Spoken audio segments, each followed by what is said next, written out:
অবশেষে এসআইআর এর নোটিশ ধরানো হলো পীরজাদা তহা সিদ্দিকে।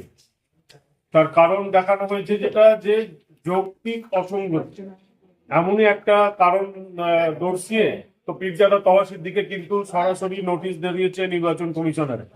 ওনার হাজিরাও আছে সামনের সপ্তাহে। কি বলছেন তহা হুজুর, শুনে নেবো সরাসরি এবং আপনাদের দেখাবো সেই চিত্র। ফেলেছেন আপনি। এটা কি এসআইআর এর নাম করে মানুষকে কিভাবে বিরক্ত করা হয় তার জ্বলন্ত প্রমাণ আমি। আমার কাছে কালকে এসআইআর নোটিশ এসেছে এবং শুনেছি আমার আব্বার নামেও নাকি আসবেন, যিনি ইন্তেকাল করেছেন, মারা গেছেন, তার নামেও নাকি আসবে। এসআইআর এর নাম করে এটা বাংলার সংখ্যালঘু মুসলমানদের একটা হ্যারেস্ট করা হচ্ছে বলে আমি মনে করি। আমার এই ফুরফুরা শরীরের পঞ্চায়েতে নাকি শুনছি 14,000 ভোট, কত ভোট আছে কালকে শুনলাম। 7,000 মানুষের কাছে এসআইআর ফর্ম এসেছে এবং তার মধ্যে ওই 6,800 850 সংখ্যালঘু মুসলমানদের।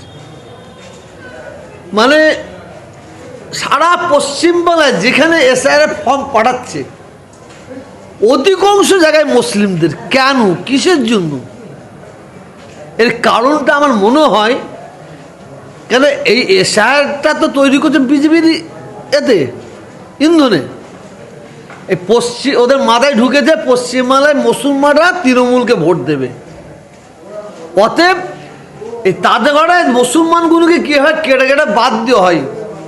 লিগ্যাল হিসাবে বাংলার একটা মুসলিম বাদ যেতে পারে না, কারণ আমরা ভারতবর্ষে বসবাস করি। আপনাদের বাড়িতে আপনার দাদু ছিলেন স্বাধীনতা সংগ্রামী। হ্যাঁ, ওরা বোঝে নাকি? শুনছে নাকি অমর্ত্য সেনকে নাকি এসআইআর নোটিশ দিয়েছে। এর লজ্জা নাই? মানে এসআইআরটা দেখে দেখে যারা তৃণমূলকে ভোট দেবে, সে হিন্দু হোক আর মুসলমান হোক, যে আমাদের এখানে 150টা হিন্দু বাড়িতে এসআইআর ফর্ম পাঠিয়েছে, দেখা গেল 150টাই তৃণমূলকে ভোট দেয়। মানে তৃণমূলকে যারা ভোট দেবে তাদের কাছে এসআইআর ফর্ম পাঠাও, এটা চক্রান্ত বলে মনে করি। আপনি কি যাবেন? মুর্শিদাবাদে যে বিডিও অফিসে হামলা হয়েছে, এটা হওয়া উচিত নয়। পুলিশের গাড়িতে যে হামলা হয়েছে, এটা হওয়া উচিত নয়। কিন্তু মানুষ আজ করছে কেন, কিসের জন্য? ধৈর্যের ভাত ভেঙে দিচ্ছে।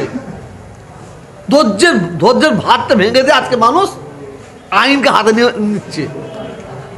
এটা অন্যায় অবশ্যই, কিন্তু কেন করছে, কিসের জন্য করছে, এটা ভাবার দরকার আছে বলে মনে করি।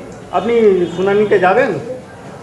সেটা ভাববো না। আমাকে যদি এসে না যাই, আমার ভোটার লিস্ট থেকে নাম বাদ দিয়ে দিক আর আমার ইন্ডিয়া থেকে নাম বাদ দিক, তাহলে আমাকে অন্য কোনো দেশে যেয়ে থাকতে হবে।